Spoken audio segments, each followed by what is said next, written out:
Hello everyone, welcome to the Gyanestari classes. Once again guys, in this video lecture we will discuss about the very important topic of unit number 2 and the unit number 6 of education, that is related with also research.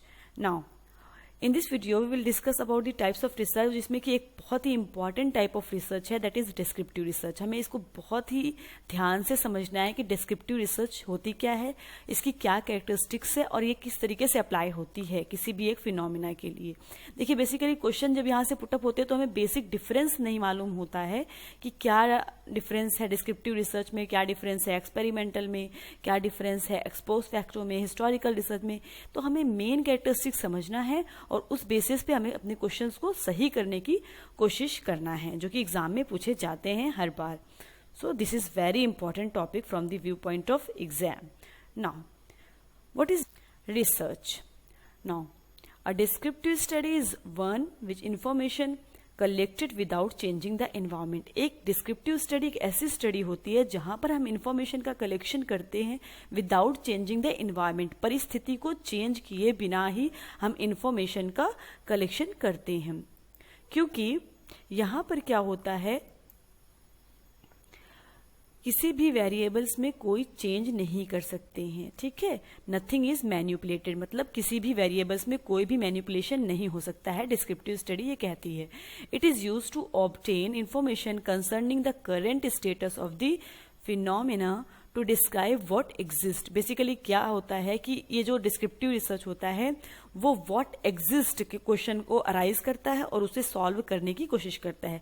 क्या अस्तित्व में है, ठीक है, कौन सी ऐसी problem है जो अस्तित्व में है. तो इसके कुछ एग्जाम्पल भी दिए गए हैं जिसे हम समझ सकते हैं, जैसे प्रेजेंट ट्रेंड्स क्या चल रहा है, लोगों के बिलीव्स क्या हैं, पब्लिक माइंड सेटअप क्या है, देयर व्यू पॉइंट क्या है, and the attitudes, their effects और the development of a new trends. ये सब एक तरीके से कॉन्सेप्ट्स हैं, ऐसे कॉन्सेप्ट्स हैं जो कि हेल्प करते हैं डिस्क्रिप्टिव रिसर्च को पूरा करने के लिए. तो डिस्क्रिप्टिव रिसर्च बेसिकली किससे रिलेटेड होगी, वो प्रेजेंट सिचुएशन से रिलेटेड होगी. यहाँ पर वेरिएबल्स में कोई भी चेंज नहीं होता है, nothing is manipulated, it is used to inform obtain information concerning the current status. इसमें यहाँ पर करंट स्टेटस के बारे में ध्यान रखा जाता है, वर्तमान स्थिति का विश्लेषण किया जाता है. ठीक है, जैसे लोगों के क्या व्यू पॉइंट है, मान लीजिए इंस्टेंस ऑफ रोड एक्सीडेंट, ये एक प्रॉब्लम है, इस पर लोगों के रिएक्शन हमें लेने हैं, तो इसके लिए हम डिस्क्रिप्टिव रिसर्च यूज करेंगे. Now descriptive research is used to describe a characteristics of a population और फिनोमेना. किसी भी एक पॉपुलेशन या फिनोमेना को डिस्क्राइब करने के लिए उसकी कैरेक्टरिस्टिक्स को हम डिस्क्रिप्टिव रिसर्च का यूज करते हैं. So now clear.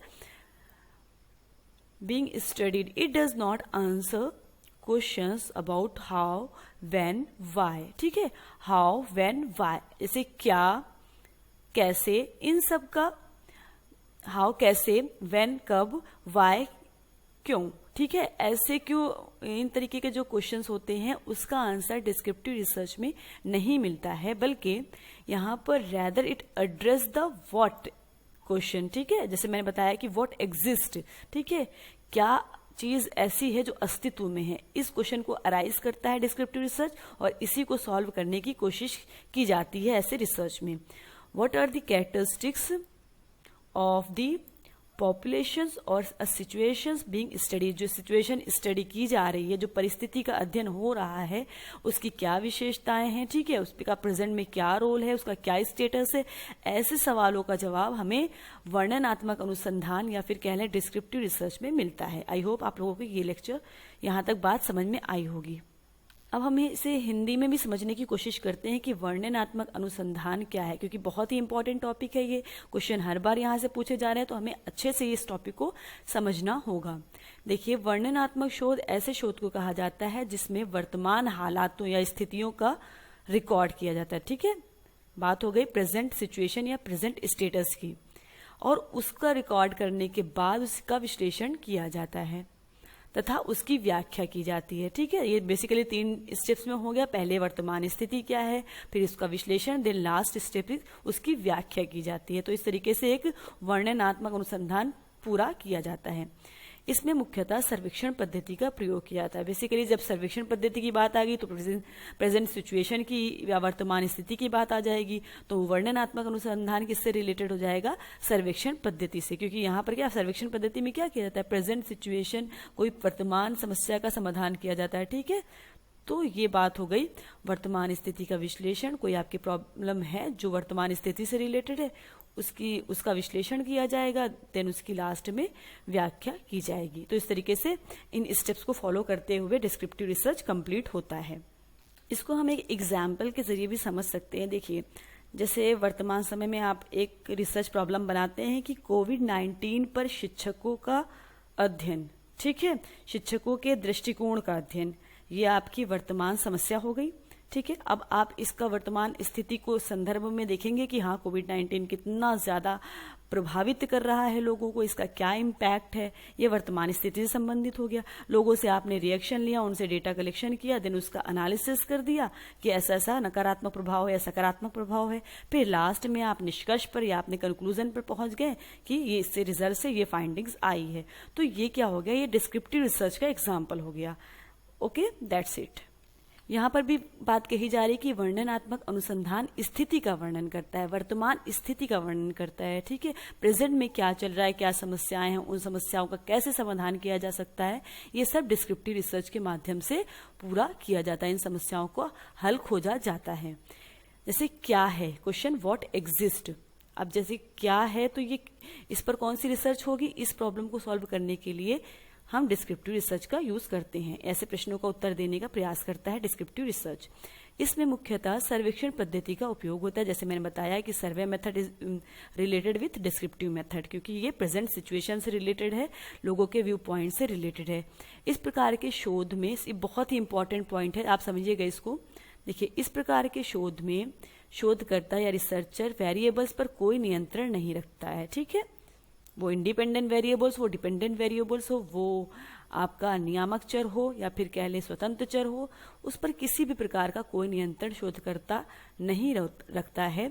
यहाँ पर अपरिचलित चरों यानी फिर नॉन मैनिपुलेटेड चरों के बीच सहसंबंध या मौजूद संबंधों का विश्लेषण किया जाता है। ठीक है, आप समझिए मैनिपुलेटेड नहीं हो सकता कोई भी एक वेरिएबल, बल्कि जो नॉन मैनिपुलेटेड वेरिएबल्स होते हैं उनके बीच क्या रिलेशन है उसको फाइंड आउट करने की कोशिश की जाती है आपके डिस्क्रिप्टिव रिसर्च में।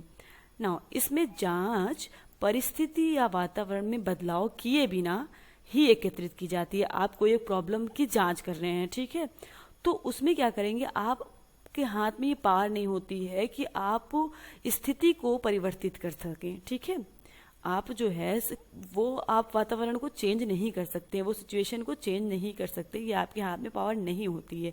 इसमें किसी भी चर के साथ हेरफेर नहीं किया जा सकता है, कोई भी वेरिएबल्स को आप मैनिपुलेट नहीं कर सकते हैं। जैसे उदाहरण के लिए अभी मैंने एक कोविड-19 वाला एग्जाम्पल बताया, एक और एग्जाम्पल लिखा हुआ है कि जैसे यह पता लगाने का प्रयास करता है एक शोधकर्ता कि किसी विद्यालय, जिले या राज्य प्रांत में शिक्षा का स्तर क्या है। देखिए, अब ये सामने बात आती है क्या है। ठीक है, ये समस्या में क्या वर्ड आ गया है। ठीक है, व्हाट एग्जिस्ट, क्या समस्या है, तो इसके लिए हम डिस्क्रिप्टिव मेथड का यूज कर सकते हैं, डिस्क्रिप्टिव रिसर्च का यूज कर सकते हैं। आई होप आप लोगों को इतनी बात समझ में आई होगी। So now there are some methods of descriptive research. ठीक है, उसे हम समझते हैं। उसको देखिए, follow up study related with descriptive research. ठीक है, ये एक मेथड है फॉलो अप स्टडी, जिसको हम अनुवर्ती अनुसंधान कह सकते हैं। ठीक है, आपने जो अनुसंधान किया, आने वाली जनरेशन ने भी उसको फॉलो किया, उस पर उसको एज अ रेफरेंस अपनी स्टडी में यूज किया, तो फॉलो अप स्टडी से कहीं ना कहीं रिलेटेड हो जाएगा। नाउ कोरिलेशन रिसर्च, जो कि दो चरों के बीच सहसंबंध ज्ञात करने के लिए, ठीक है, किया जाता है। टू वेरिएबल्स के बीच क्या रिलेशन है इसको फाइंड आउट करने के लिए कोरिलेशन रिसर्च यूज होती है। ये भी कहीं ना कहीं मेथड्स ऑफ डिस्क्रिप्टिव रिसर्च है। सेकेंडरी एनालिसिस, जैसे डॉक्यूमेंटेशन का एनालिसिस हो गया, ठीक है, कोई एक बुक है उसका एनालिसिस हो गया, ये भी मेथड्स ऑफ डिस्क्रिप्टिव रिसर्च है।